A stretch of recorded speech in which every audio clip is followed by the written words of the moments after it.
Awusia Wangana TV na muhe mobibia akwaba eja nyaba ora Alan Kwadwo Kyerematen Alan Cash wabekasa wo chese NPP party no ene wo film kura akofo mene de movement for change akofo mene de no afafanto e butterfly na e symbol wo chese obeko 2024 obeko as independent candidate no achechirem ekwan ya fa so obejoin NPP esa eba nanimu a beduru se 2023 year omukọ super delegate no mo asisi any previously no mo asisi odi nani to a ohunu se adwuma a waye nyina no MPP for no mpanifo no ne omo aka ni bi no onani omani nso nti ene ese ofim no no a form ne party nti wachechirem a yenko nkotie abra wo chirechire mu a ekoduru se wo se wo firimu wa form ne party na oba ama mmabunu no yenko ne nkotie mra. Fellow countrymen and women, friends from the media, distinguished invited guests, ladies and gentlemen. Let me start first by expressing my profound gratitude to you all for accepting my invitation to attend this press conference here today. I give thanks to the Almighty God for His manifold blessings in my life and for His grace and mercy. I wish also to use this platform to express my heartfelt appreciation to each and every one of you, particularly the rank and file of the new patriotic party NPP, who have believed in my vision, who have stood by me through thick and thin, and who have shown an unwavering faith in the promise of a brighter future for Ghana.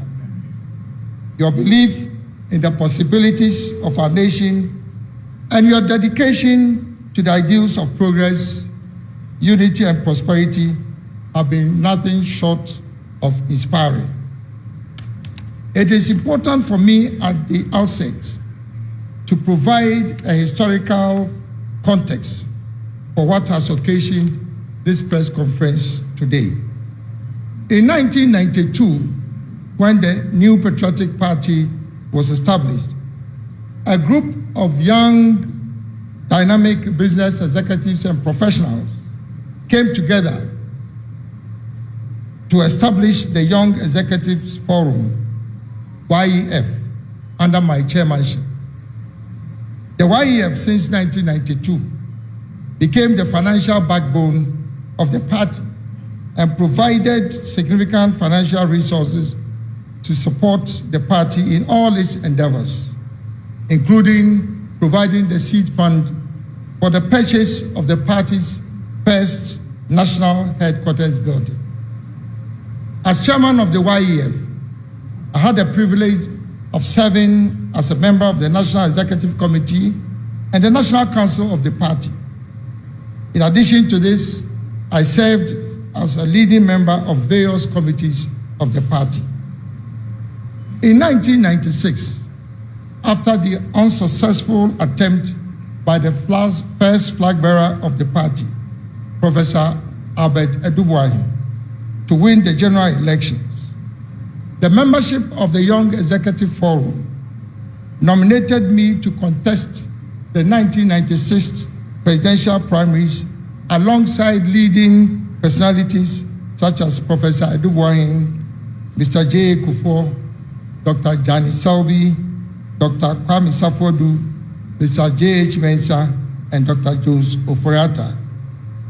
I was prevailed at that time upon by some senior members of the party, in particular, Mr. Akenten Apiamenka and Mr. Stephen Kreku, both of blessed memory, to sacrifice the opportunity to contest for the leadership of the party and rather support my senior colleague aspirants.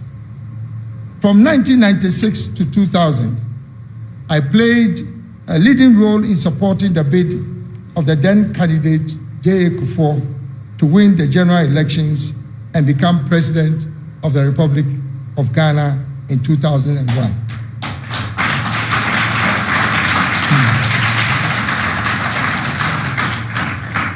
After refusing appointment as a cabinet minister in the aftermath of the elections, the president then persuaded me to become NPP's first ambassador to the United States of America, a position I served with distinction. I was subsequently appointed in 2003 as Minister for Trade and Industry and Presidential Special Initiatives to implement a new paradigm of economic development, which I had introduced in 2001 on the assumption of office by President Kufuor. Between 2003 and 2007, I led the government's program for enhancing private sector development and ushering a golden age of business in Ghana. In 2007, I joined a distinguished group of 17 presidential aspirants to contest in the presidential primaries of the NPP. In that election, under very strange circumstances, the electoral process was truncated on the day of the election on account of accusations leveled against me of influencing the course of the elections. This strategy was designed to create disfavor against me in an attempt to diminish my popularity and the massive support I enjoyed amongst the rank and file of the grassroots of the party. In spite of this unfortunate occurrence, however, when the votes were finally counted, Nana Addo Akufo-Addo came first and I was the runner-up. According to the rules of the electoral process at that time, the two of us were programmed for a second round ballot. It was in response to this development that I made my landmark declaration that to avoid a further deterioration of peace in an already divided party, I would make the supreme political sacrifice not to contest the runoff, but rather support my senior brother, Nana Addo Akufo-Addo, to contest as the flag bearer for NPP. To contest as the flag bearer for NPP in the 2008 general elections.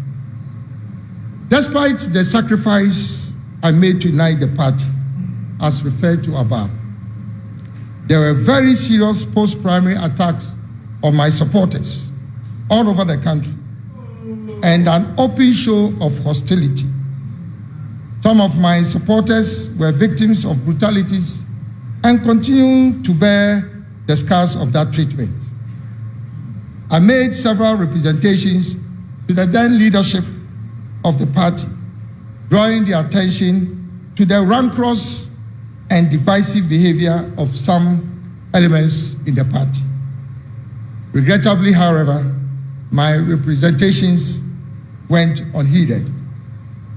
As a consequence, I gave notice of my decision to resign from the party in protest against the blatant alienation of my supporters, orchestrated by elements aligned to the leadership of the party at that time. The protests and reactions from the rank and file of the party at that time from all over the country compelled the then chairman of the party to constitute a reconciliation committee chaired by the then immediate past chairman of the party, Ambassador Samuel Odoyi Sykes. The committee upheld all my submissions and prevailed upon me to rescind my decision to resign, which I did, with a firm promise to address all the contentious issues I had raised in my notice of resignation. Unfortunately, however, all the promises made by the party leadership were never fulfilled, and indeed, the divisive and hostile attacks on my person and my supporters remained for several years thereafter and have continued to date.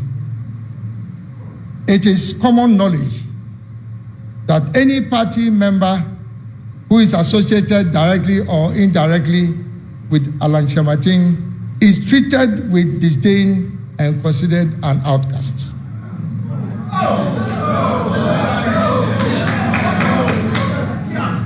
Fellow countrymen and women,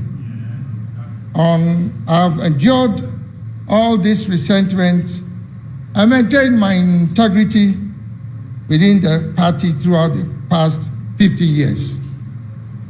On assumption of office of the NPP in 2017, under the leadership of His Excellency Nana Addo Dankwa Akufo-Addo, I was appointed as Minister for Trade in Industry in the first term of the NPP administration and was retained in the same position by the President in his second term.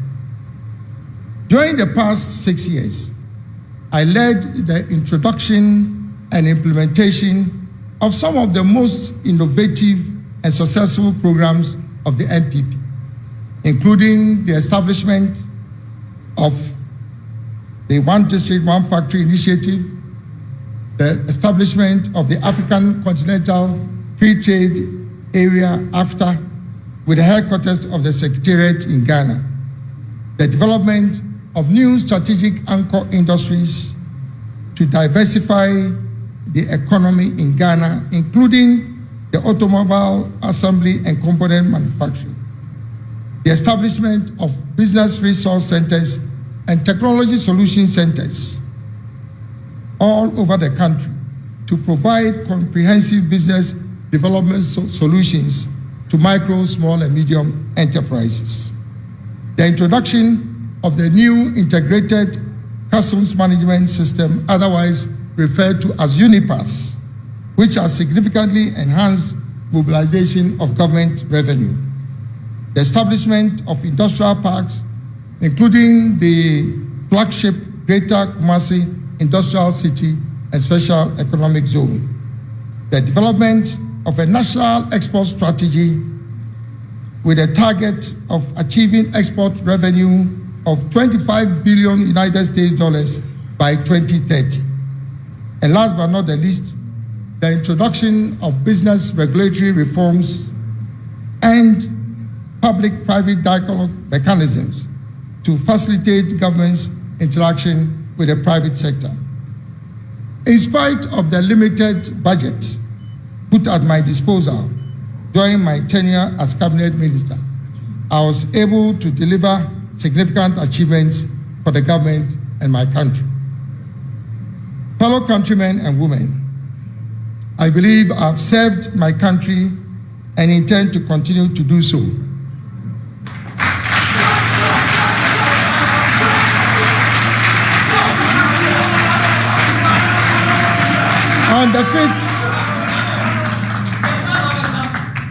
On the 5th of January 2023, I resigned honorably from my position as cabinet minister and declared my intention in a national broadcast to contest the presidential primaries of the NPP. On the 26th of August this year, I participated in the Super Delegates Conference to shortlist the 10 aspirants who had filed their nominations to contest in the primaries. I was selected as one of the 5 candidates to contest for the main presidential primaries scheduled for the 4th of November 2023. Fellow countrymen and women, after carefully analyzing the results of the Superdelegates Conference, I issued a press statement on the 6th of September this year, declaring my intention to exit the process leading to the presidential primaries. In the run-up to the Superdelegates Conference, the National Council of the party made some of the most controversial and contentious decisions in the history of our party. They rejected a petition signed by 9 out of the 10 aspirants requesting for the Superdelegates Conference to be held in one location, as well as to allow each delegate at the conference to nominate 5 persons instead of one, in line with the provisions of our party's constitution. In my humble and considered opinion, the decisions of the National Council were both unmeritorious and unconstitutional. To make matters worse, it was absolutely clear, as I indicated in my press statement of the 6th of September this year, that the Superdelegates Conference was strategically and tactically skewed and maneuvered in favor of one particular aspirant. The level of intimidation and monetization that characterized the conference is unprecedented in the history of internal elections of our party.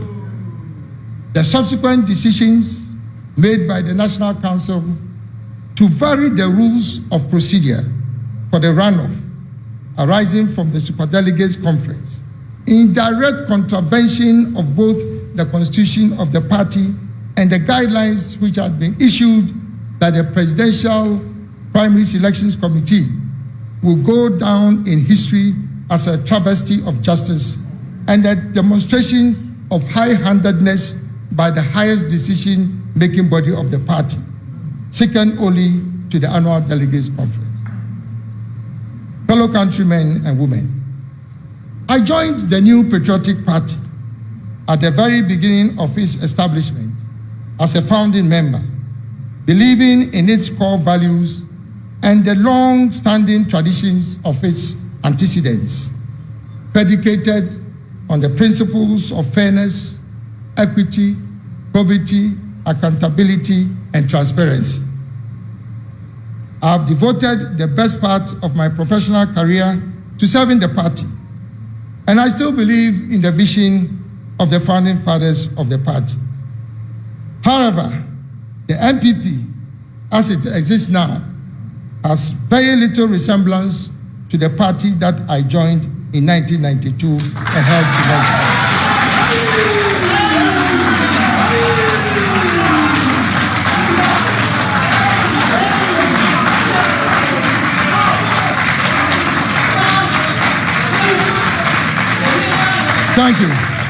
Thank you. The party has been hijacked by a selected group of party leaders and elders, government appointees, behind the curtain power brokers and some unscrupulous party apparatchiks.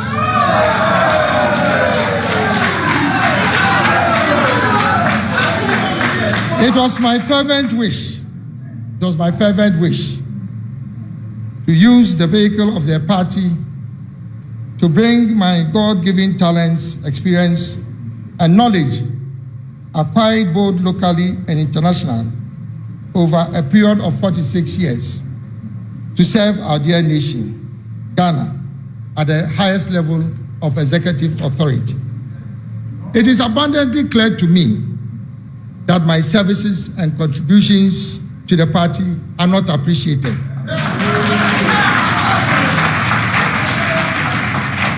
And that my continuous stay in the party will create further tension and divisions, which is an exact replay of the circumstances that led to my decision to resign from the party in 2008.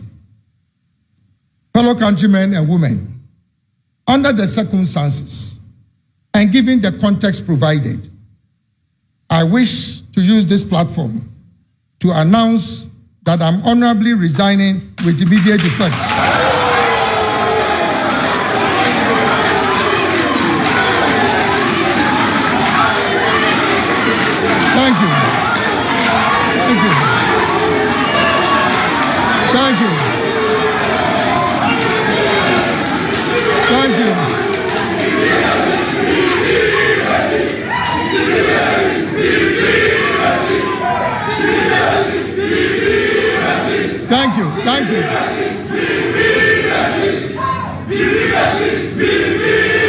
Thank you. Thank you very much.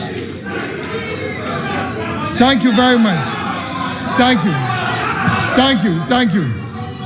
you very much. Thank you very much. And I repeat, under the circumstances and given the context provided, I wish to use this platform to announce that I'm honorably resigning with immediate effect from the new Patriotic Party to contest for the high office of the President of the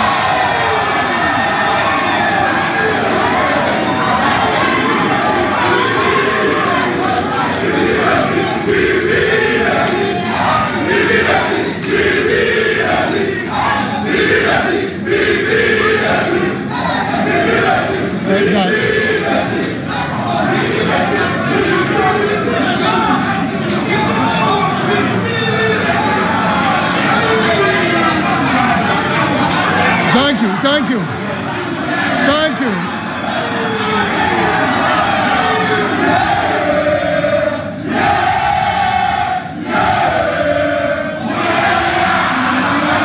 Thank you. Thank you. Thank you very much. Thank you very much. Thank you. Thank you very much. Thank you. Thank you. Thank you very much. To contest. Thank you very much. To contest for the high office of the President of the Republic of Ghana in the 2024 general elections as an independent presidential candidate.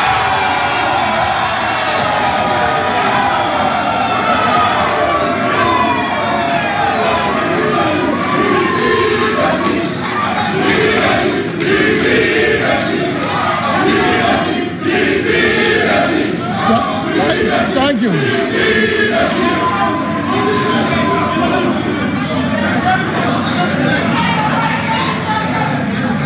Thank you. Thank you very much. Thank you very much. To actualize this goal, can we have some quietness, please?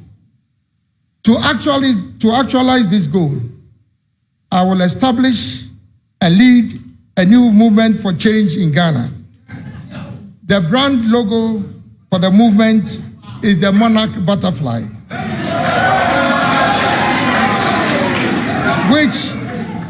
which politically symbolizes change and transformation, hope and positivity.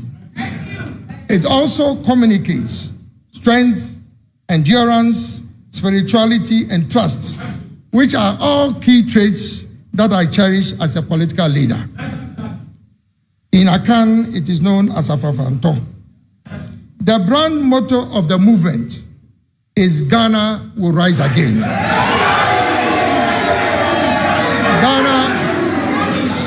Ghana will rise again, which symbolizes hope for the future of Ghana. The new movement will be led and powered by the youth of Ghana.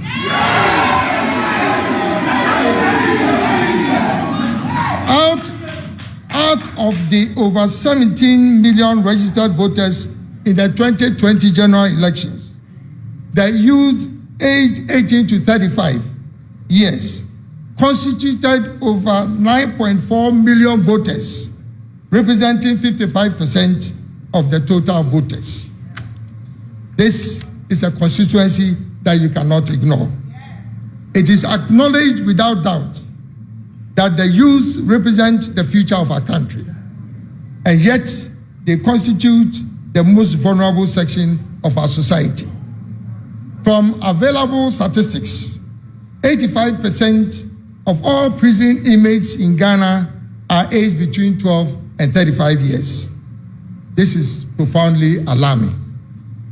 Fellow countrymen and women, it is also worth noting that every year, over 300,000 graduates from tertiary institutions in Ghana, excluding those from secondary institutions, enter the job market with little or no hope of finding a job. Clearly, public sector employment is not an option with an already over-bloated public service. This phenomenon of a pervasive employment crisis is gradually becoming a national security threat, as evidenced by the recent Occupy Jolobi House demonstrations. The initial reaction of the police in manhandling some protesters is not the solution to the problem.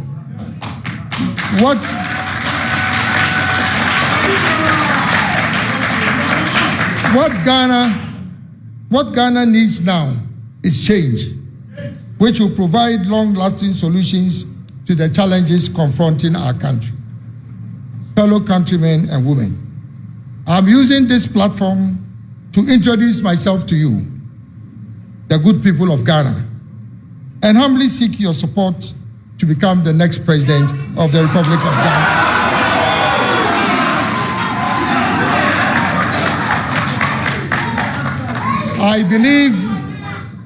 I believe with unwavering conviction that I am the only leader who can guarantee the economic and industrial transformation of our country, the restoration of confidence in political leadership, and the unification of an increasingly divided nation. My unique selling proposition as a leader is vision, competence, integrity, and action.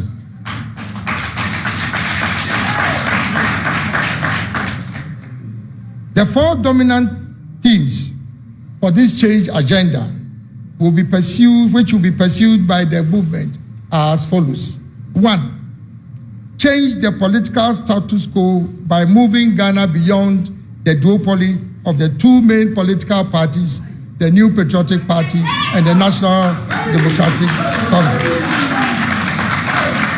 This will break divisive partisanship in governance in Ghana and bring an end to the winner-takes-all political syndrome. In addition, there's a need to promote reforms in the internal democratic processes and procedures of all political parties, such as introducing one man, one vote to ensure inclusiveness and reduce the effect of monetization in politics. The principles underpinning our national elections must be reflected in the electoral processes of political parties in Ghana. 2, promote the establishment of a government of national unity, which would include people from all walks of life, irrespective of their political, religious, ethnic affiliations. Rich or poor, able-bodied or physically challenged, young or old, women and men. This will allow for effective and inclusive participatory governance. The movement will lead the formation of a government of the people, by the people, and for the people. Number 3, build consensus on a national development agenda, which will introduce a new paradigm shift that moves Ghana from growth and stability to economic transformation. This paradigm shift will be driven by my Great Transformational Plan, GTP, for Ghana, which puts the private sector and the business community at the center of our national development efforts. 4, inspire behavioral and attitudinal change in the people of Ghana. This would include, but not be limited to, the following. A, enforcement of discipline. We as a people should appreciate the need for maintaining discipline in all spheres of our national lives, including changing our attitude to work. B, a war against corruption. Corruption, particularly from the public purse, denies our country the benefit of using our tax revenue resources for the development of our country.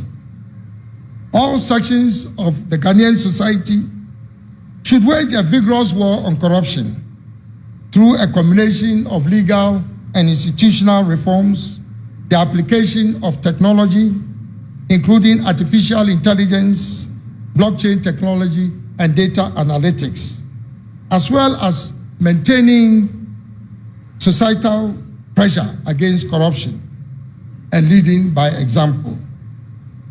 If elected as the president of this republic, I will sign a citizen's contract with the people of Ghana, committing myself to wage a relentless war against corruption.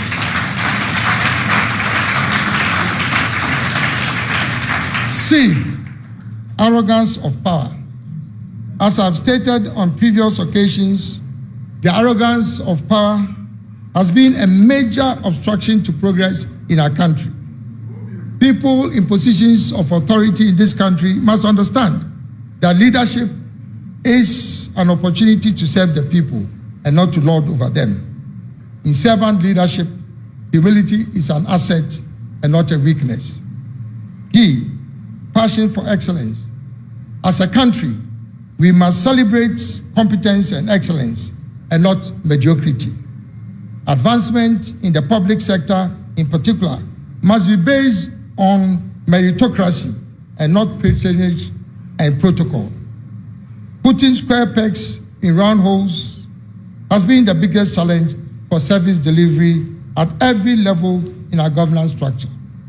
A significant shift in this regard will allow the best talents in our country, particularly the youth, to be deployed to achieve optimum performance in various institutions and organizations. E, solution-based thinking and a focus on execution. As a people, we must focus more on getting things done and finding solutions to problems rather than spending time on excessive and needless debates. F, making laws work in Ghana. The lack of compliance and disrespect for laws, rules, and regulations in Ghana is a major stumbling block for national development. As a people, we must commit ourselves to the sanctity and rule of law to ensure peace, law, and order in our country. Last but not the least, patriotism. The pride of being Ghanaian and promoting good citizenship, as well as patronizing made in Ghana goods, is a development imperative. Fellow countrymen and women, Ghana is at a crossroads, and the dynamics of our time requires a transformational leader. I believe that I am the leader for this time.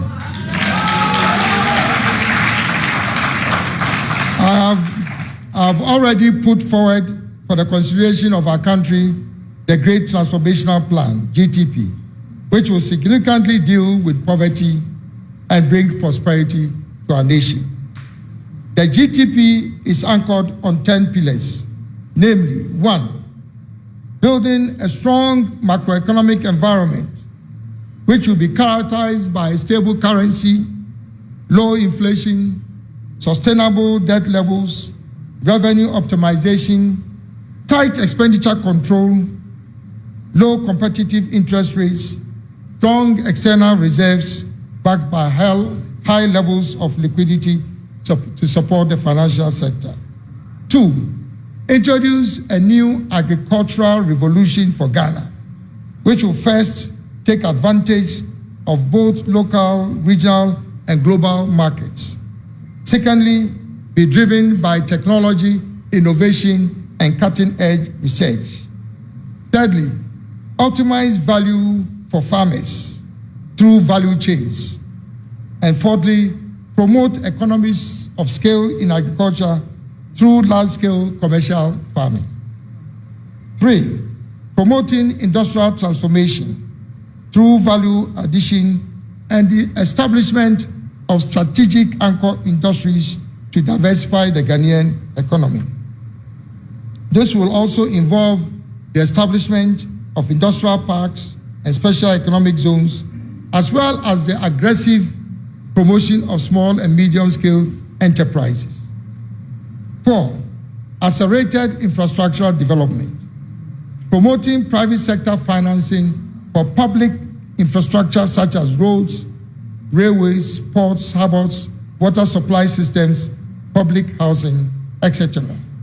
This will reduce government's exposure to the financing of such infrastructural projects. 5. Digital mainstreaming. Mainstreaming digitization in all government and public sector activities and bringing digital technologies to the doorstep of the ordinary Ghanaian. 6. Energy security and diversification. Placing greater emphasis on the development of renewable sources of energy, including but not limited to nuclear and hydrogen energy. This will require fast-tracking the execution of government's strategy for energy transition. 7. Health. Expanding health infrastructure and services by enhancing private sector participation in health service delivery across the country, as well as improving the viability of the National Health Insurance Scheme. 8. Education. Undertaking a comprehensive review of existing reforms in the educational sector, particularly the free SHS program, to ensure optimum efficiency and effectiveness in its implementation. Government will pay special attention to institutionalizing the link between industry, academia, and educational institutions, and reinforce the importance of apprenticeship and internship. Considering the critical importance of early childhood education, the development of new interventions in the educational sector will be to improve basic education in all its forms and nature, including but not limited to physical infrastructure, learning facilities, teacher training, and curriculum development. 9. Tourism. Encouraging private sector investments in the development of world-class tourism infrastructure, and also taking steps to leverage the tourism potential in each district and region of our country. In addition, my government will facilitate air travel for tourists coming into the country by providing free visas, including visas on arrival. Finally, the development of the creative industry in Ghana will be the backbone of the reforms in the tourism industry. This will include, but not be limited to, the following creative industries: film, dance, theater, music, literature, and multimedia arts. 10. Natural resource management. Developing and implementing a comprehensive program for the management of Ghana's natural resources. This would include oil and gas, solid minerals, water and marine resources, and land and forest resources. As a target, there shall be no export of raw materials from Ghana in any form or nature without a minimum of 60% value addition by the year 2030.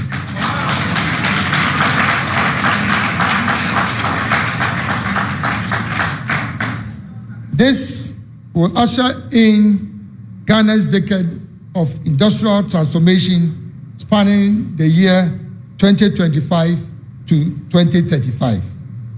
11. Decarbonization and climate resilience. Scaling up government's current efforts at reducing Ghana's carbon footprints and facilitating access to the carbon trading markets, as well as establishing mechanisms to strengthen the country's preparedness against the negative effects of climate change and climate variability. 12. National security and defense optimization. Deploying resources to strengthen national security and defense mechanisms and infrastructure to deal substantively with emerging security threats and challenges, particularly in the Sahelian region. 13. Downsizing government. Overhauling the architecture of the public service in Ghana by consolidating some existing ministries, departments, and agencies. This will lead to a lean government structure that will ensure operational efficiency and effectiveness in the delivery of government services and also reduce costs to the national budget. 14. Strategic engagement with the international community. Restructuring Ghana's diplomatic and economic relations with the international community. First, tap send. See, tap send. Amasika send. I so easy. Ghana for this year. What Netherlands? So what Netherlands? They are way good news now. Nyansa so what Netherlands? Now send this car at their ako Ghana ako to bank accounts and I say mobile money wallet swap. I simple through ideal payment. Tap funds. We use and no. Ebeboa sika send now send. I so simple and reliable. And not than chance wa.